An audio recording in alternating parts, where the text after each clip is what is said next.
Bonjour, bonsoir, merci de m'accueillir parmi vous. Je suis très heureux effectivement d'introduire ces 3 conférences sur l'intelligence artificielle. Curieusement, on a demandé aux profs de faire l'introduction la plus générale et vous allez avoir des choses vraiment plus concrètes dans la 2e intervention de Jean-Philippe et la 3e de Stéphane. Alors effectivement, quand on parle d'intelligence artificielle, on est sur un sujet chaud.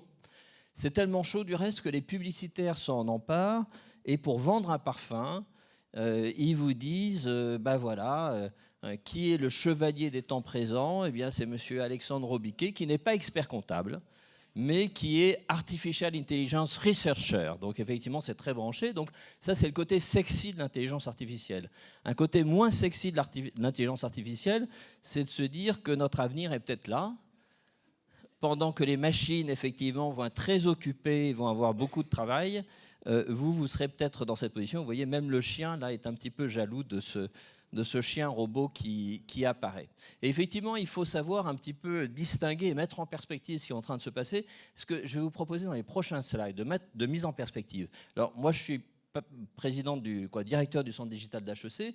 Je suis par ailleurs partenaire de NetExplo, qui est un observatoire d'innovation digitale. Et depuis 10 ans, je fais les études de NetExplo sur les tendances jusqu'à cette année. Et j'ai appris des choses dans ces 10 ans. Et je vais, en quelques slides, mettre en perspective l'intelligence artificielle. Du moins, je vais essayer de le faire. Et je vais commencer du reste assez loin, parce que je crois qu'il y a une vraie logique qu'il faut comprendre, et ce qui permet de comprendre aussi l'impact de l'intelligence artificielle. Et cette logique, elle ne remonte pas à l'informatique, elle remonte plus haut. Elle remonte à la démarche scientifique qui a marqué notre civilisation, l'Occident. Quel est le propre de la science? Le propre de la science, c'est de quantifier le réel. Pour comprendre le monde, pour déchiffrer le monde, il faut quantifier le monde. Alors, pour illustrer ce propos, ça veut dire quoi? Ça veut dire que là, vous avez un magnifique paysage, vous sentez des choses, vous les touchez, vous les voyez, etc. Eh bien, ce monde de la perception pour la science est transformé en grandeur. Si vous avez fait quelques cours de physique, vous savez qu'il y a 7 grandes grandeurs: la longueur, la masse, le temps, la température. Et le but du jeu, c'est de transformer toute votre expérience dans ces grandeurs. Par exemple, la vision. La vision, ce sont des ondes. Vous n'en voyez qu'une partie, des ondes, et ces ondes-là, elles peuvent être transformées dans une formule mathématique. Et c'est en quantifiant le monde qu'on arrive à le comprendre.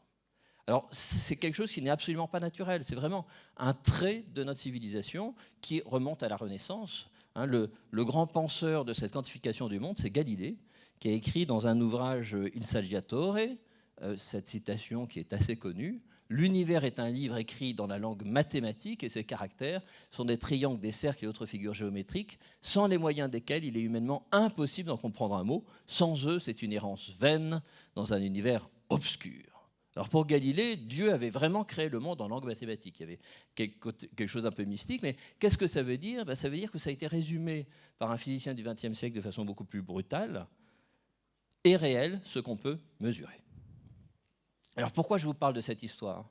Parce que la conséquence de cette approche consistant à dire est réel ce qu'on peut mesurer, eh bien, c'est que tout le réel peut être transformé en données, puisque les mesures, ce sont des données. Et on comprend bien que la révolution numérique qui va arriver à partir des années 50, on va dire, le pouvoir de l'informatique, ces technologies numériques, elles ont créé une capacité extraordinaire pour produire, pour transformer, pour utiliser des données qui portent sur tout type de choses. Et effectivement, vous avez des petites startups, comme celle que vous avez vue ce matin, qui sont développées sur cette idée. Notamment, on peut le citer, Google. Vous allez sur la page de Google et ils vous disent: la mission de Google, c'est quoi? La mission de Google, c'est d'organiser l'information du monde et de la rendre universellement accessible et utile. Mais ce qu'on a vu apparaître ces dernières années, c'est qu'on a dépassé le simple objectif d'organiser l'information. Je crois que le propre de la révolution numérique, telle qu'elle s'est accélérée ces dernières années, c'est de produire et d'exploiter des données numériques sur tout, partout, tout le temps, par tout type de moyens. Alors, ça se traduit par quoi? Ça se traduit qu'il n'y a plus un domaine de l'activité humaine qu'on ne transforme en données. Les actualités, maintenant, on lit en ligne. Mes étudiants ne lisent plus du tout les journaux papier, hein, non, les informations en ligne. Tout ce qui est relatif des connaissances humaines, Google est en train de numériser l'ensemble des livres qui ont jamais été publiés dans le monde. Les arts, vous pouvez voir toutes les collections d'art dans les musées, l'environnement géographique avec les cartes, l'environnement physique avec la géolocalisation, le comportement en ligne est mesuré, chiffré, enregistré.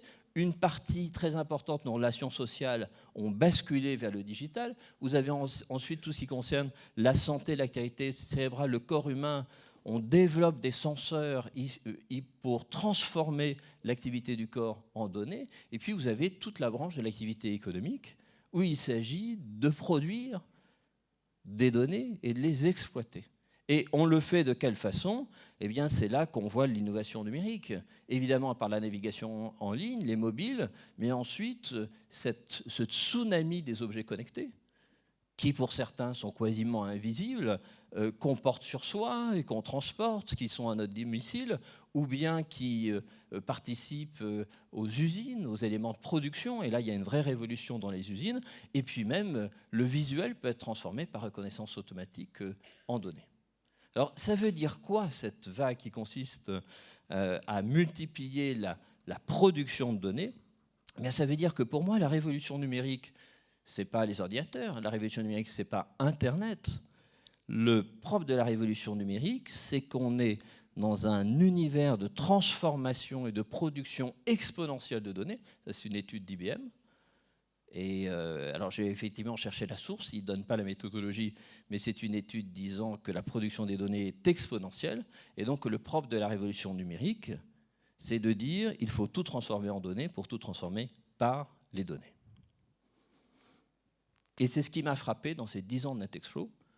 Je crois que c'est le cœur de la logique de la transformation digitale et de la révolution numérique qui nous atteint. Alors à partir de là, eh bien, ce qu'on voit, on a fait une enquête à HEC, du reste en collaboration avec NetExplo, sur la gouvernance des données, parce que les entreprises disent les données, c'est drôlement important pour nous, etc. Alors il y a des mots à la mode, de data lake, etc. Ce dont on se rend compte, c'est qu'on en parle beaucoup et qu'on le fait peu. C'est une gageure extraordinaire d'identifier les sources de production des données dans une entreprise, de collecter ces données et d'organiser ces données. Et donc, on est face à un double défi. Il y a un premier défi, le gâchis des données. Alors, c'est pas scientifique, c'est une image. C'est que, en fait, la masse des données sont produites soit de façon accidentelle, comme la navigation, soit pour un propos très spécifique, mais on n'exploite pas ces données comme un atout pour l'entreprise. Et puis ensuite, bien la difficulté, c'est qu'est-ce qu'on fait de ces masses de données? Comment est-ce qu'on leur donne du sens? Et c'est ici que l'intelligence artificielle intervient. Pourquoi? Parce que l'intelligence artificielle, c'est quelque chose dont on parle depuis longtemps. En fait, dès les années 50, vous avez des gens qui ont réfléchi à l'intelligence artificielle. Et l'intelligence artificielle est sortie de ce qu'on a appelé l'hiver, c'est-à-dire la série des échecs de l'intelligence artificielle, à partir d'une technologie, mais ce n'est pas la seule, hein, mais à partir d'une technologie qui a été est tout à fait extraordinaire dans ses applications, qu'on appelle les réseaux neuronaux. Et je crois que j'ai la tâche, la gageure, de vous parler en quelques mots de ce mode de fonctionnement de l'intelligence artificielle, parce que les speakers suivants verront plutôt l'application. Alors, qu'est-ce que ça veut dire réseaux neuronaux? C'est du traitement statistique massif de données à travers le machine learning, l'apprentissage automatique qui est itératif. Alors ça veut dire quoi? Ça ne veut pas dire que c'est des machines avec des neurones dans des bocaux. C'est la métaphore, c'est des fonctions mathématiques qui sont traitées informatiquement, c'est la métaphore du fonctionnement des neurones. Vous avez des informations qui arrivent dans des cellules, qui sont des fonctions, qui les traitent, et puis qui transmettent une information ajoutée à une autre cellule, qui vont la retransmettre. Et le principe, c'est qu'on n'est pas un algorithme où on a établi d'avance le calcul, c'est la machine par essai et par erreur qui va voir en fait par où doit passer l'information et quel poids donner à chaque cellule. Alors comme c'est un petit peu abstrait, prenons un exemple. Reconnaissance visuelle. Vous essayez de faire en sorte que la machine identifie les mélanomes malins, c'est-à-dire le cancer de la peau.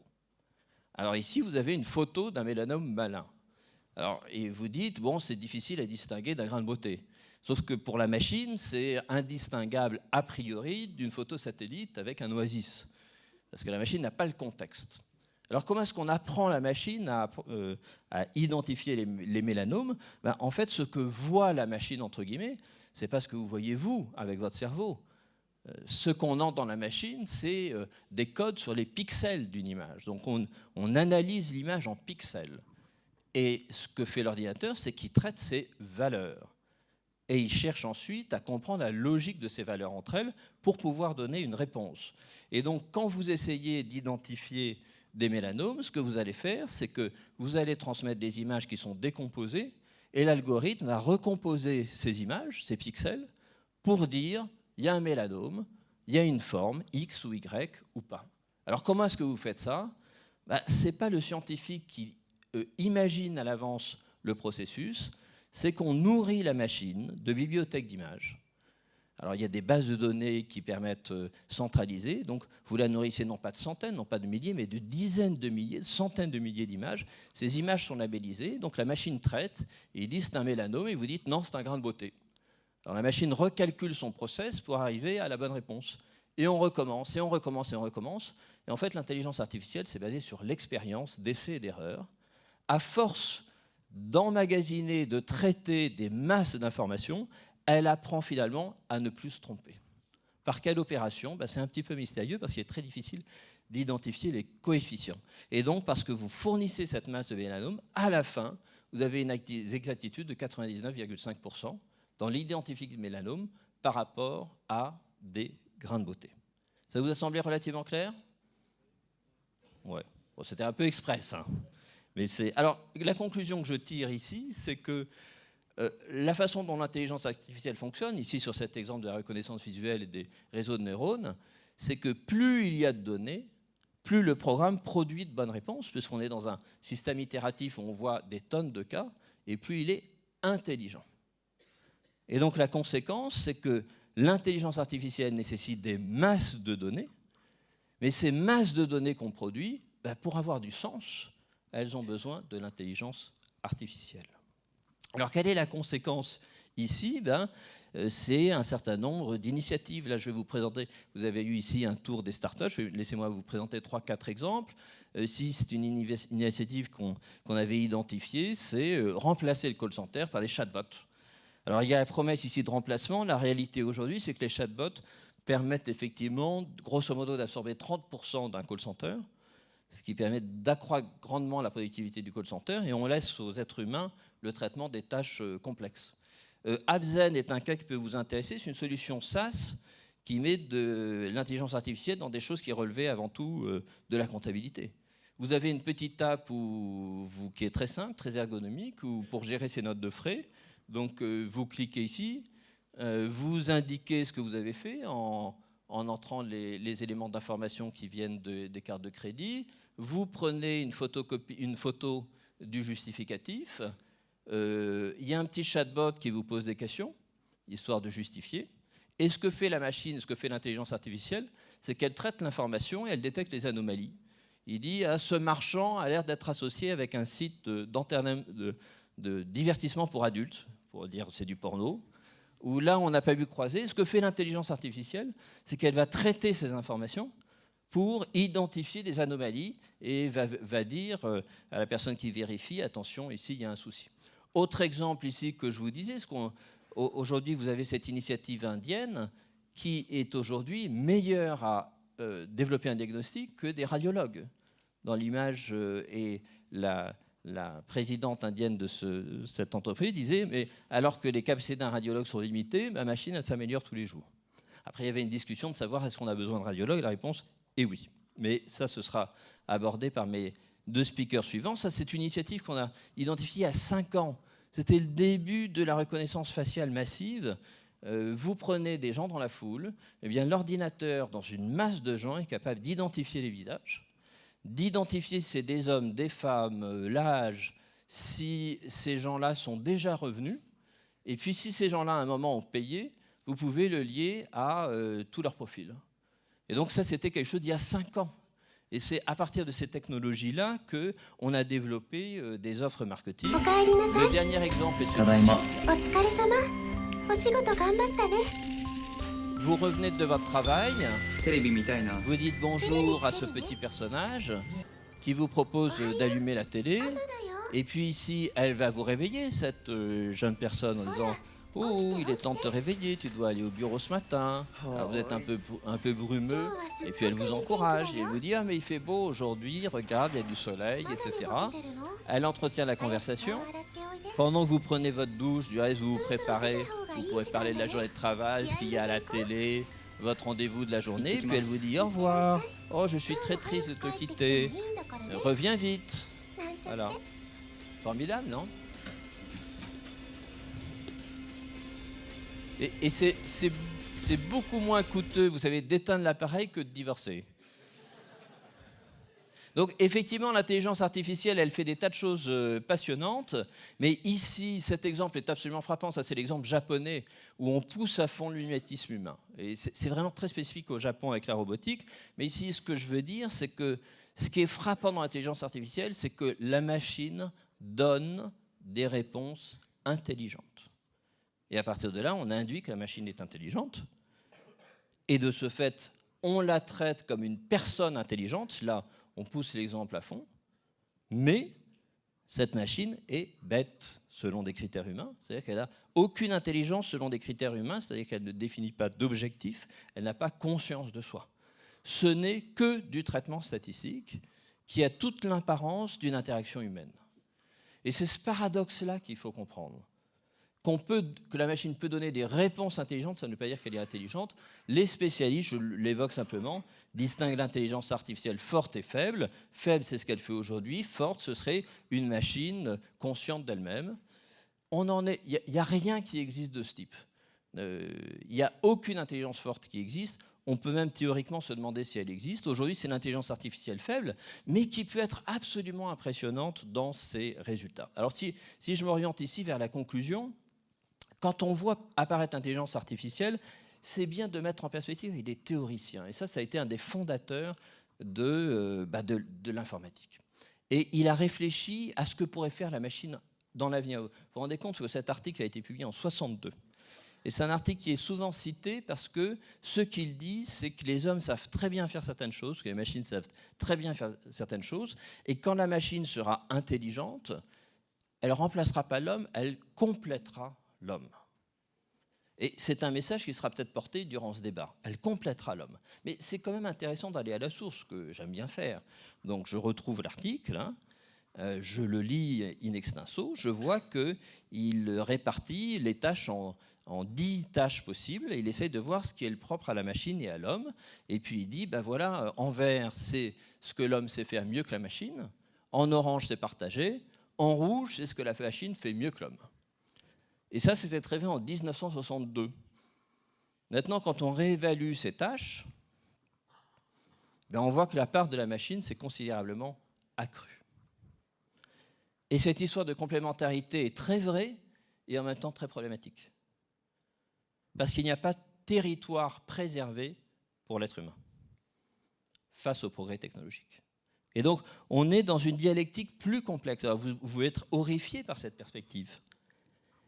En même temps, je vous demande, en tant que consommateur, si vous avez un problème de santé, est-ce que vous préféreriez faire appel au docteur Harold Bornstein, qui est un vrai docteur?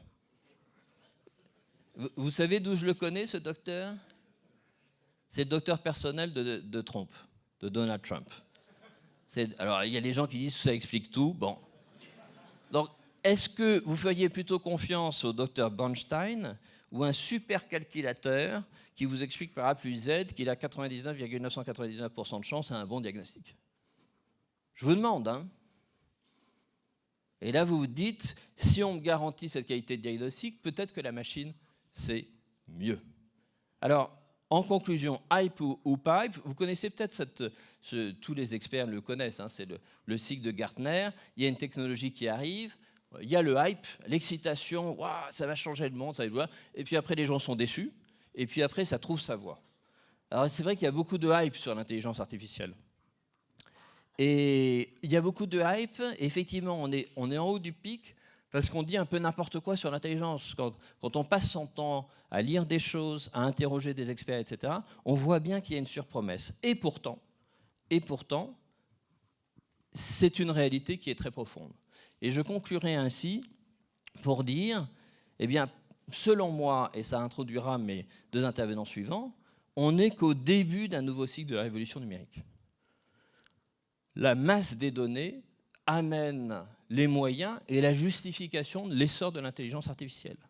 Et vous avez des investissements absolument colossaux qui se portent sur ce champ d'études, généralement par les GAFA, ce qui pose de nombreux problèmes par ailleurs. L'intelligence artificielle, c'est le prolongement nécessaire de la production exponentielle de données. Elle va pénétrer un très grand nombre de secteurs d'activité. Je ne suis pas dans le genre gourou, hein, j'enfonce en quelque sorte une porte ouverte pour les gens qui connaissent un petit peu le sujet. Les tâches automatisables, des tâches très spécifiques, comme la reconnaissance visuelle, mais il me semble que l'expertise comptable a un certain nombre de tâches très spécifiques, elles seront les premières touchées. Et la question qu'on se pose, c'est, face à un monde où l'intelligence artificielle va pénétrer toutes les activités et se développer, quel est le propre de l'intelligence humaine pour que cette intelligence soit augmentée plutôt que menacée par l'intelligence artificielle? Qu'est-ce que les êtres humains sont capables de mieux faire que la machine pour que l'intelligence humaine soit augmentée? Et question subsidiaire, qu'est-ce qui, dans votre travail et vos compétences, sera augmenté par l'intelligence artificielle plutôt que remplacé? C'est sur ces interrogations que je vais laisser le micro à Jean-Philippe. C'est bien ça? OK. Merci de